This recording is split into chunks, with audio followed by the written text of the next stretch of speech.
हम बहुत ज्ञानी हैं, हम बहुत विद्वान हैं, हम बहुत समझदार हैं। पथिक जी कहते सावधान रहना। क्यों? कहाँ कब मन बिगड़ जाए, कहाँ कब मन बिगड़ जाए, विचारों का भरोसा क्या। इसलिए नित्य सत्संग की आवश्यकता है। मनुष्य के स्वभाव को महापुरुषों ने, क्षमा करिएगा, कुत्ते की पूंछ बताया है। भैया मनुष्य का स्वभाव क्या है? कुत्ते की पूंछ। आप बताओ कुत्ते की पूंछ सीधी होती है कि टेढ़ी? कहिए कहिए। टेढ़ी। कुत्ते की पूंछ टेढ़ी है। सत्संग क्या है? सत्संग पाइप है। हम लोग छोटे थे और जब कलकत्ता से भैया गांव जाते थे दीदी, तो गांव में एक मिठाई मिलती थी, फोफी। पापड़ जैसी होती थी, गोल गोल लंबी लंबी, पीले रंग की, लाल रंग की और हरे रंग की। तो हम लोग उसको अंगुलियों में लगा लगा के खाते थे। यहां भी मिलता होगा भैया, खाए हैं फोफी? यहां कुछ और नाम होगा उसका। हाँ, पोना, पोना, पोना। हाँ, जो भी आप कह रहे हैं वही है। हाँ, फोफी बीच से खोखली होती है, पाइप, लोहे की पाइप। कुत्ते की टेढ़ी पूंछ को लोहे की पाइप में डाल के बांध दीजिए, तो पाइप में गई तो पूंछ टेढ़ी रही कि सीधी? आप बताओ। सीधी हो गई। उसी तरह डाल के पाइप को बांध दीजिए और 12 साल छोड़ दीजिए। 12 साल बाद जैसे आप पाइप निकालेंगे फिर उसकी पूंछ टेढ़ी हो जाएगी। 12 साल में भी सीधी होने वाली नहीं है। उसी प्रकार माई बाप, मनुष्य का स्वभाव है, टेढ़ा है। जब तक सत्संग की पाइप में जग गया रहता है तब तक सीधा बना रहता है, और जैसे सत्संग से दूर हुआ फिर टेढ़ा हो जाता है। इसलिए सत्संग निरंतर। पथिक जी की रचना है, अरे सदा जो सुसंगति में आते रहेंगे, आएंगे नहीं, आते रहेंगे, वो जीवन को अपने सजाते रहेंगे। क्यों कह रहा हूं? गरुण जी महाराज, भगवान के अत्यंत निकट रहने वाले गरुण जी महाराज, एक दिन उनको भी मोह हो गया और संशय हो गया। आप दर्शन करो, हमारी आपकी क्या गिनती है वो। भगवान युद्ध में नाग पास में बधे। गरुड़ जी को नारद जी ने कहा कि जाइए, भगवान नाग पास में बधे हैं रण क्षेत्र में, उनको उस नाग पास के बंधन से गरुड़ जी आप मुक्त करिए। क्यों? गरुड़ सांप को खा लेते हैं। तो कहा नारद जी ने, आप जाइए मुक्त करिए भगवान को। नारद जी आए, भगवान को नाग पास से मुक्त किए, खोल कर गए, स्वयं बध गए। किसमें बध गए? मोह में बध गए, भ्रम में बध गए। सोचने लगे, जिस भगवान के नाम का स्मरण करके जीव अपार भवसागर को पार कर जाता है, जिस भगवान के नाम का स्मरण करके जीव भव बंधन से मुक्त हो जाता है, उसी भगवान को ये राक्षस बांध दिए। भव बंधन ते छूटई, नर जपी जाकर नाम, खरब निशाचर बांधई, नाग पास सोई राम। ये वही राम जी हैं, ये असली राम जी नहीं है, दूसरे हैं। बध गए मोह में गरुण जी महाराज। और यहां एक निवेदन करूंगा, जब भगवान की कोई लीला अपने समझ में ना आवे ना, तो ये मान लेना चाहिए कि अभी हम समझने लायक नहीं हुए हैं। जीव क्या करता है, उल्टा भगवान पे ही क्वेश्चन लगा देता है, नहीं भगवान ने बहुत गलत किया। भगवान हमारे आपकी बस की बात नहीं है, वो भगवान को समझ लेना। अरे समझ में न आती है लीला हरि की, वो क्या कर रहे हैं और कब क्या करे। क्या कर रहे हैं, कब क्या करेंगे, ये हमारे आपके सोच से बहुत दूर है। इसलिए परिस्थिति को स्वीकार करने का स्वभाव बनाइए।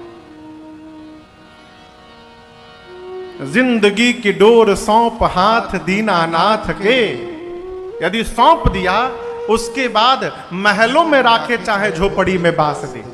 आप जानो, आपका काम जाने, हम क्या करेंगे।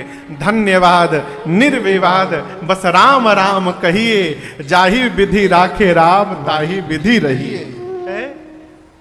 आत्मसमर्पण। गरुण जी महाराज सोचे ये भगवान नहीं है, भगवान को भला कोई बांध सकता है। पहुंचे नारद जी के पास, गरुण जी जाकर अपनी बात कहे। नारद जी मुस्कुराए, कहे आपको भी पकड़ लिया। गरुण जी बोले क्या? नारद जी बोले इस बीमारी ने एक बार हमको भी पकड़ा था। ओह, आपको भी बीमारी ने पकड़ लिया। एक काम करिए, आपको मेरे पिताजी के पास जाना पड़ेगा, ब्रह्मा जी के पास, उनके पास जाइए। अब यदि आपसे कोई डॉक्टर कही दे कि आपको बहुत खतरनाक बीमारी हो गई है, हमको नाम पता नहीं चल पा रहा है, लेकिन बहुत डेंजरस बीमारी है, आपको नींद आएगी? गरुण जी की नींद उड़ गई। सोचे बीमार हो गया हूं, भगे ब्रह्मा जी के पास, जाकर अपना सिम्टम बताएं। ब्रह्मा जी मुस्कुराए, बोले पकड़ लिया, पकड़ लिया, आपको भी पकड़ लिया। गरुण जी बोले जो बोलता मिलता है कहता है पकड़ लिया। क्या पकड़ लिया? ब्रह्मा जी बोले जिसने हमको पकड़ा था एक बार, इस बीमारी ने हमको भी पकड़ा है एक बार। एक काम करिए, आपको स्पेशलिस्ट के पास जाना पड़ेगा। इस बीमारी के स्पेशलिस्ट है शंकर भगवान, उन्हीं के पास जाइए। गरुण जी भगे कैलाश की ओर, शंकर जी बीच रास्ते में मिल गए। गरुण जी ने कहा कि न ब्रह्मा जी ने आप ही के पास भेजा है बाबा, बहुत बड़ी बीमारी हो गई है, आप दूर करेंगे। शंकर जी बोले कि लक्षण बताओ। गरुड़ जी सिम्टम बताएं। शंकर जी बोले पक्का पकड़ लिया है। गरुड़ जी बोले दूर करिए। शंकर जी बोले कहाँ दूर करे, चेंबर तो हमारे कैलाश में है, आप रास्ते में मिले हो, रास्ते में कैसे दूर कर दे। हाँ लेकिन एक उपाय बताता हूं, आपकी ये बीमारी जाएगी कैसे वो मुझे पता चल गया। आपका जो संशय है ये कैसे समाप्त होगा मुझे पता चल गया। गरुण जी बोले कैसे समाप्त होगा? शंकर जी बोले गरुण जी तबहि होई सब संशय भंगा, कब जब बहु काल करिय सतसंगा। हे पक्षीराज गरुण जी महाराज, आपका संशय तभी समापन की ओर अग्रसर होगा कब? जब एक दो दिन नहीं बहुत काल तक आप निरंतर सत्संग करेंगे तो आपका संशय समाप्त हो जाएगा। अब गरुण जी पड़े परेशान कि प्रभु इतना लंबा सत्संग कहाँ होता है। शंकर जी बोले एक स्थान है जहां दिन रात केवल भगवान की कथा होती है। ऐसे स्थान पर आपको भेज रहा हूं गरुण जी, जहां तजी हरि भजन काज नहीं पूजा, जहां भगवान के भजन को छोड़कर दूसरा कोई काम नहीं है। कहां? नीलगिरी पर्वत जाइए, वहां कागभूषुंडी जी महाराज मिलेंगे। उनका एक ही काम, 27 कल्प से वहां भगवान की कथा गा रहे हैं। आप जाइए वहां उनसे कथा सुनिए, आपका संशय भ्रम समाप्त हो जाएगा। पार्वती मैया ने शंकर जी से पूछा, बाबा आप चाहते तो उसी क्षण गरुण जी का संशय समाप्त कर सकते थे, आपने क्यों नहीं किया? शंकर जी बोले देवी, भगवान के निकट रहने वाले जीव को संशय यदि हो रहा है तो आप समझिएगा वो संशय हुआ नहीं है, जानबूझकर भगवान ने उसको संशय में डाला है। क्यों? होई कीन्ह कबहु अभिमाना, सोई खो वै चह कृपा निधाना। अवश्य गरुण जी महाराज कभी ना कभी जीवन में अभिमान किए होंगे और आज भगवान इनको संशय भ्रम में डालकर उस अभिमान को समाप्त करना चाहते हैं। इसलिए मैं बीच में विघ्न नहीं बनना चाहता था, मैंने उनका संशय दूर नहीं किया। पहला कारण। दूसरा कारण, गरुण जी महाराज पक्षी हैं, और जिनके पास कथा सुनने के लिए मैंने भेजा है वो काकभुशुंडी जी भी पक्षी हैं। एक पक्षी को पक्षी की भाषा ठीक से समझ में आएगी, इसलिए मैंने नहीं सुनाया, उनको काकभुशुंडी जी के पास भेज दिया। काकभुशुंडी जी के आश्रम की ओर बढ़े गरुण जी महाराज और आप दर्शन करिए। अभी काकभुशुंडी जी का दर्शन नहीं हुआ, उनके आश्रम का केवल दर्शन हुआ। कल्पना करिए ये पांडाल आश्रम है, ये पांडाल काकभुशुंडी जी का आश्रम है और इस मंच पर बैठकर काकभुशुंडी जी कथा गाते हैं। शंकर जी बोले थे पांडाल के भीतर जाइएगा, बैठिएगा, कथा सुनिएगा बहुत काल तक, तब संशय समाप्त होगा। गरुण जी महाराज आए, पांडाल के भीतर नहीं आए, अभी केवल पांडाल को देखा, यानी आश्रम का दर्शन प्राप्त हुआ और सारा संशय समाप्त हो गया। जिस आश्रम में भगवान की कथा निरंतर हो रही है, कथा होते होते उस आश्रम की इतनी महत्ता हो गई, इतनी महिमा हो गई कि उस आश्रम का दर्शन प्राप्त हुआ और काकभुशुंडी गरुण जी का सारा भ्रम समाप्त हो गया। मन में सोचे आश्रम के दर्शन से संशय भ्रम समाप्त हो गया, तो जब भगवान की कथा श्रवण कर लूंगा तो क्या परिवर्तन होगा जीवन में। काकभुशुंडी जी के पास आए, काकभुशुंडी जी ने उनका स्वागत किया, बिठाया, पूजन किया। और यहां दर्शन करिए, हम उस देश में रहते हैं माई बाप जहां का कौवा भी मीठा वचन बोलता है, ये भारत की महिमा है। भारत वो भूमि है जहां कौवा भी आकर यदि भगवान के भजन में लग जाए तो उसकी वाणी में भी मधुरता आ सकती है। हम तो आप मनुष्य हैं साहब, करी पूजा समेत अनुरागा, मधुर वचन तब बोले कागा।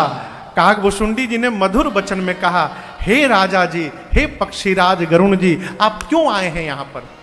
तब गरुण जी बोले, सुनहु तात जेहि कारण आयो, सो सब भयउ तरस तब पायो। सुनहु तात जेहि कारण आयो, सो सब भयउ तरस तब पायो। देखि परम पावन तब आश्रम, गयो मोह संशय नाना भ्रम।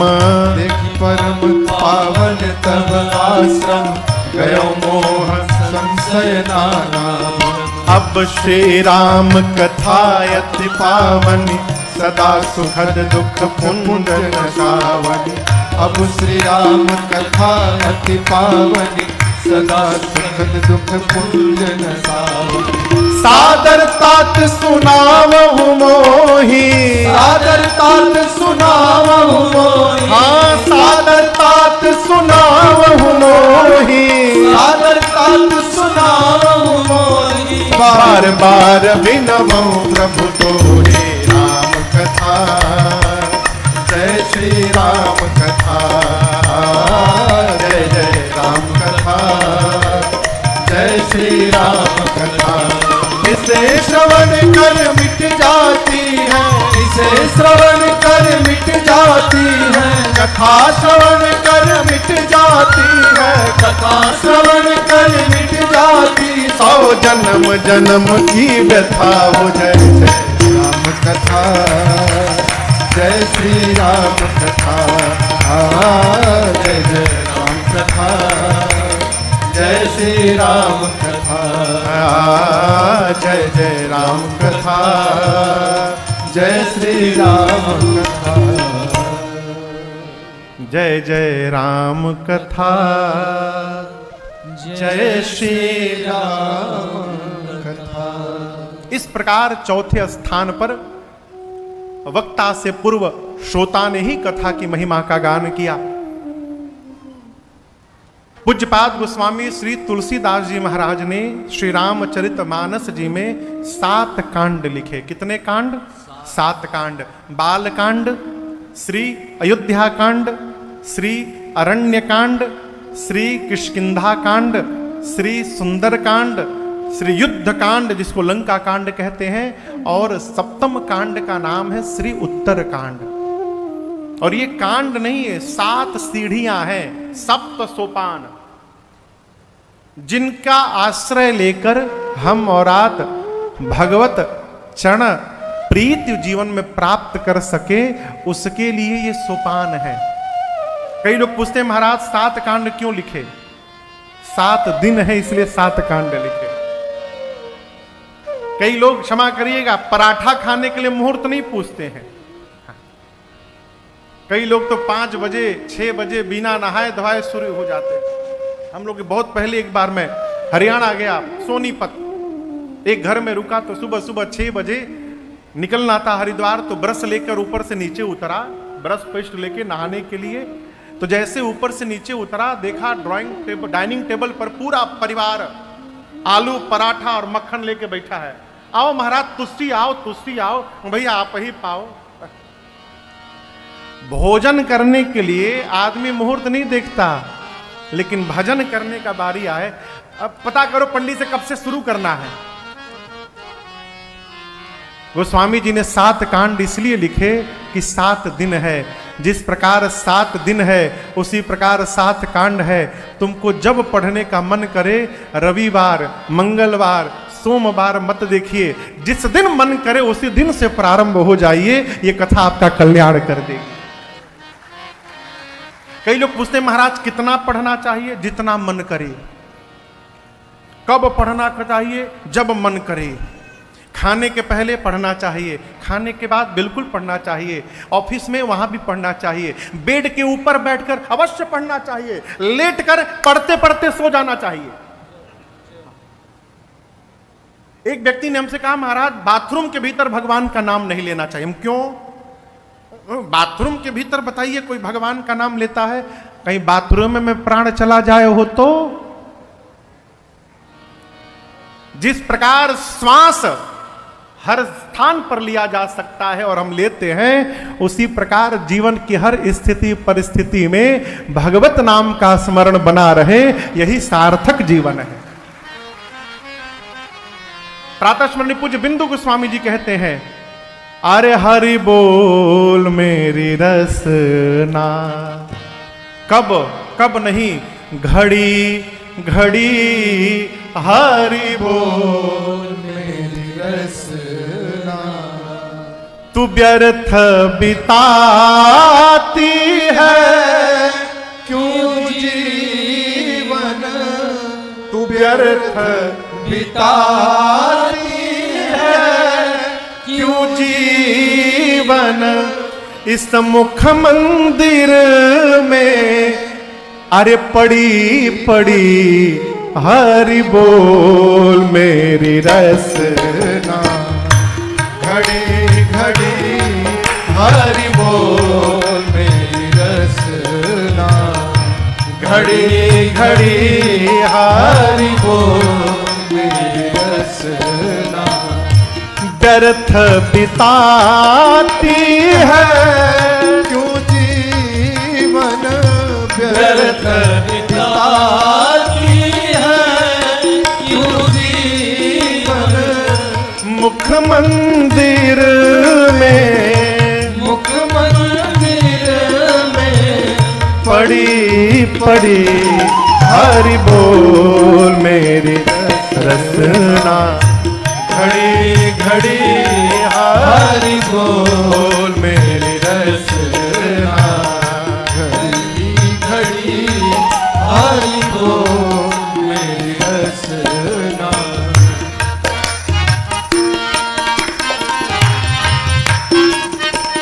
सवेरे उठिए, जय सिया राम, जय सिया राम, जय सिया राम, जय सिया राम, जय सिया राम, जय सिया राम। कीर्तन करिए। जाग उठे तेरी ध्वनि सुन कर, जाग उठे तेरी ध्वनि सुन कर। जाग उठे तेरी ध्वनि सुन कर। जाग उठे तेरी ध्वनि सुन कर। इस काया की, इस काया की कड़ी कड़ी हरि बोल मेरी रसना। घड़ी घड़ी हरि बोल घड़ी घड़ी हरि बोल मेरी रसना। अरे घड़ी घड़ी हरि बोल मेरी रसना। स्वभाव बना लीजिए, कारण अकारण मुख से भगवान का नाम निकले। कैसे हैं? रघुनाथ जी की कृपा से चकचक आनंद हो रहा है, हो है? इसमें भगवान का नाम आया ना। कहां जाइएगा? राम जी जहां ले जाएं वहीं चले जाएंगे। कब तक आइएगा? राम जी जाने कब तक आएंगे। ये स्वभाव बनाइए भगवान का नाम निकलने का। बाबा ने 7 कांड लिखे। बाल कांड के प्रारंभ में गोस्वामी श्री तुलसीदास जी ने 7 श्लोक लिखे। क्यों? ऐसा प्रतीत होता है प्रत्येक कांड के लिए एक एक श्लोक समर्पित किया बाबा ने।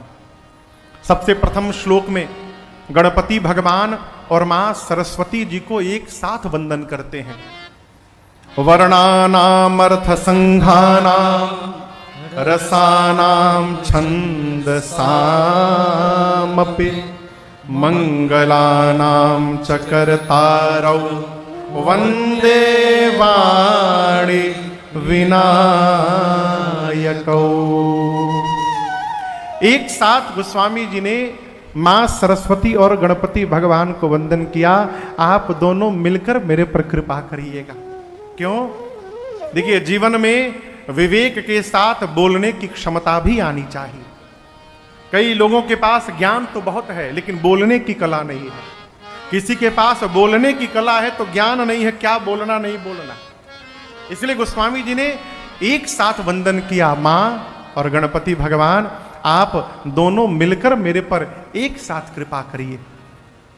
दूसरे श्लोक में गोस्वामी तुलसीदास जी भगवान शंकर और मां भवानी जी को वंदन करते हैं। भवानी शंकरो वंदे श्रद्धा विश्वास रूपिणो। गोस्वामी जी कहते हैं मां पार्वती श्रद्धा है और भगवान शंकर विश्वास है। देखिए, भगवान शंकर इस श्री रामचरितमानस के आचार्य हैं। भगवान शंकर श्री रामचरितमानस के क्या है? आचार्य हैं। और मां भवानी, ये जो मां पार्वती हैं, मां पार्वती के ही कृपा प्रसादी से आज राजन को और आपको इस श्री रामचरितमानस की कृपा और इसकी प्रसादी प्राप्त हुई है। ये मां पार्वती की कृपा प्रसादी है। आचार्य से लेकर उस प्रसाद को हमारे आपके वितरण कराने की भूमिका में ये मेरी मां पार्वती है। इस बात को भगवान शंकर ने स्पष्ट किया है। परसों की कथा में आपसे निवेदन करूंगा, जब मां पार्वती ने अपना संशय प्रकट किया बाबा के सन्मुख कि प्रभु जी, राम जी ब्रह्म है कि राजा के बेटे हैं? ब्रह्म है तो राजा के बेटे कैसे हो गए? राजा के बेटे हैं तो ब्रह्म क्यों है? मां ने जब प्रश्न किया तब भगवान शंकर ने कहा, देवी राम कृपा ते पार्वती सपने हूं तव मन माय शोक मोह संदेह भ्रमा मम विचार कछु नाय। रघुनाथ जी की कृपा से पार्वती आपके मन में न शोक है, न मोह है, न संदेह है, न भ्रम है, कुछ नहीं है। मैं आपकी चतुराई समझ गया। आप जगदम्बा हैं। आप अपने जगत के जीव रूपी संतान का कल्याण करने के लिए जानबूझकर अज्ञानी की भांति मुझसे आपने प्रश्न किया, क्योंकि आपके प्रश्न को सुनकर मैं आपको कथा सुनाऊं और आपको कथा सुनाने के बाद ये कथा पूरे संसार में प्रचलित हो जाए। आप जीवों का कल्याण करना चाहती हैं, इसलिए आपने प्रश्न किया। कहत सुनत सब कर हित होई। भगवान शंकर आचार्य हैं और मां भवानी की कृपा से ये कथा हमको आपको सुलभ भई। एक कारण यह भी है कि गोस्वामी जी ने शंकर जी और मां पार्वती जी की वंदना की। तीसरे श्लोक में भगवान शंकर के जगत गुरु स्वरूप का वंदन किया। वंदे बोधमयम नित्यम गुरुम शंकर रूपिणं यमाश्रितो हि वक्रोपि चंद्र सर्वत्र सर्वत्र वंद्यते। यहां गोस्वामी जी कहते दर्शन करिए। अच्छा आप बताओ, जो आदमी रोज अपन चेहरा बदले वो आदमी कैसा है? रोज चेहरा बदलने वाले को हम लोग क्या कहते हैं? बनावटी। और एक हो बहरूपिया। जो आदमी रोज चेहरा बदले उस आदमी पे भरोसा करना चाहिए? नहीं करना चाहिए। गोस्वामी जी कहते देखिए परिणाम देखिए, यमाश्रितो ही वक्रोपी। वक्रोपी है चंद्रमा, टेढ़े हैं। टेढ़ा आदमी लोग कहते हैं बहुत टेढ़ा आदमी है, बच के रहियो। गोस्वामी जी कहते हैं वो टेढ़े चंद्रमा भी भगवान शंकर की शरण में गए तो आज देखिए पूरे संसार में वंदनीय हो गए हैं। ये महिमा भगवान शंकर की है। देखिए बड़ा कौन? जिसके शरण में आने के बाद छोटा भी बड़ाई प्राप्त कर ले वो बड़ा आदमी है। छोटे को भी जो बड़ा बनाने की शक्ति रखे वो बड़ा आदमी है। बाबा यमाश्रितो ही वक्रोपी चंद्र सर्वत्र वंद्यते। उन भगवान शंकर को मैं बारंबार वंदन करता हूं। यहां बाबा के गुरुत्व स्वरूप का वंदन किया। चौथे श्लोक में आदि कवि बाबा वाल्मीकि जी और श्री हनुमान जी महाराज को वंदन किया। पांचवें में जगत जननी मां जानकी, छठवें में प्रभु श्री राम और सातवें श्लोक में गोस्वामी जी कहते हैं मैंने ये कथा कैसे लिखी। क्षमा करिएगा, कई लोग दूसरे का भी चुरा के आपन नाम लगा देते हैं। अभी कल की एक मजेदार बात तो आपको बताई ही नहीं हम। कल एक किसी महापुरुष ने हमको फोन किया, विनय को, हमको तो कोई फोन ही नहीं करता, विनय को, कहे कि ये जो एक कवि है शिवानंद मिश्र शिकारी जी, बड़े अच्छे कवि हैं, उनके भजनों को हम गाते हैं। शिकारी जी हैं, फिर से प्रताप चंद्र सिन्हा जी हैं, बहुत भगवान के बहुत बड़े भक्त हमारे बिहार बक्सर के, उन्हीं का पद है आज मिथिला नगरिया निहाल सकिया। प्रताप चंद्र सिन्हा जी हैं। और जिन गीतानंद जी महाराज का भजन मैंने आपको सुनाया, इन तीन महापुरुषों का नाम लेकर बोले कि वो तीनों नकली असली हम हैं। हम जो भजन आज से 40 साल पहले लिखे थे वही भजन शिकारी जी चुरा लिए आपको दे रहे हैं। वही भजन गीतानंद जी चुरा लिए, उनके जन्म के पहले गीतानंद जी जा चुके थे। कई समाज में लोग दूसरे का काम लेके आपन टैग चिपका के मेड बाय मी बाजार में दिखाते हैं। यहां गोस्वामी जी का दैन्य भाव देखिए। गोस्वामी जी कहते हैं मैं किसी लायक नहीं हूं लिखने का, मैंने इस ग्रंथ की रचना कैसे की। गोस्वामी जी स्पष्टीकरण करते हैं इस रचना का, कैसे लिखे। नाना पुराण निगमागम सम्मतम यद रामायणे निगदितम क्वचिदन्यतोपि। नाना पुराण, 18 पुराण हैं, 4 वेद हैं, 4 उपवेद हैं, 6 शास्त्र हैं। इसके बाद जितने रामायण हैं, कितने रामायण, 100 करोड़ से ऊपर। रामायणे निगदितम क्वचिदन्यतोपि।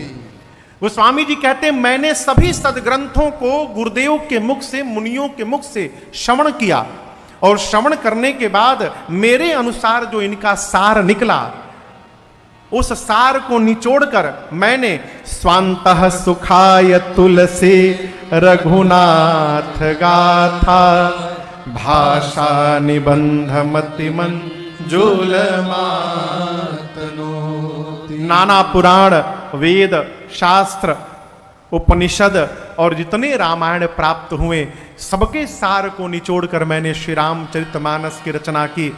इस सिद्धांत के अनुसार यदि हम और आप श्री रामचरितमानस को यदि पढ़ने का स्वभाव बना ले तो गोस्वामी जी कहते हैं समस्त ग्रंथों के पढ़ने का फल हमको और आपको स्वतः प्राप्त हो जाएगा जीवन में, इसमें कोई संशय नहीं है। ये मानस के 7 श्लोक हैं। इसके बाद गोस्वामी जी ने पंचदेव उपासना में 5 सोरठे लिखे और फिर वंदना क्रम प्रारंभ हुआ।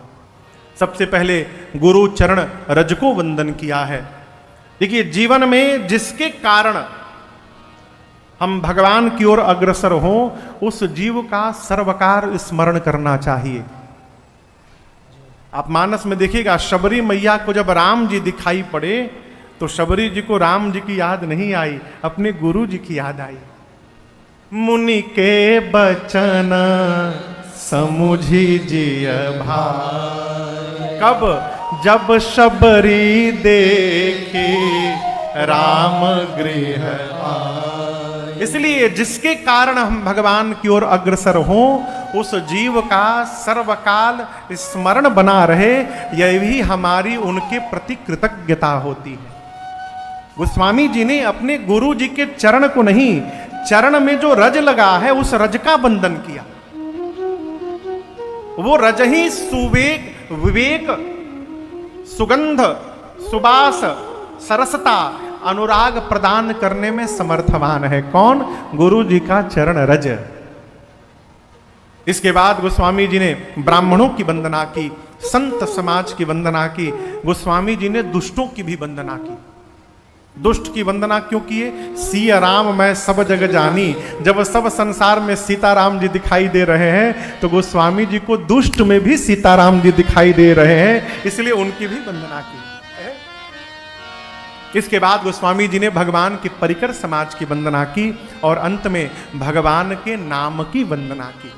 कलिकाल में भगवान से अधिक महत्व भगवान के नाम का है। यही कलिकाल न साधन दूजा, जोग यज्ञ जप तप पूजा। राम ही सुमिरिय गाय, राम ही संतत सुनिय राम गुण ग्राम। देखिए, त्रेता में भगवान को प्राप्त करना होता था, सतयुग में, त्रेता में, द्वापर में कठोर साधन करने पड़ते थे। सतयुग में तपस्या करनी पड़ती थी, त्रेता में यज्ञ करना पड़ता था, द्वापर में पूजन करना पड़ता था, कलिकाल में कुछ नहीं करना। केवल जहां है, गाड़ी चला रहे हैं, रोटी बेल रही हैं, व्यापार में बैठे हैं, काम करते रहिए, राम जपते रहो और काम करते रहो। ये कलिकाल की महिमा है। राम जपते रहो, काम करते रहो, वक्त जीवन का यूं ही निकल जाएगा। वक्त जीवन का यूं ही निकल जा। और जपते जपते गर लगन सच्ची भगवन से लग जाए तो, गर लगन सच्ची भगवन से लग जा। विश्वास रखिए, तेरे जीवन का नक्शा बदल जाएगा।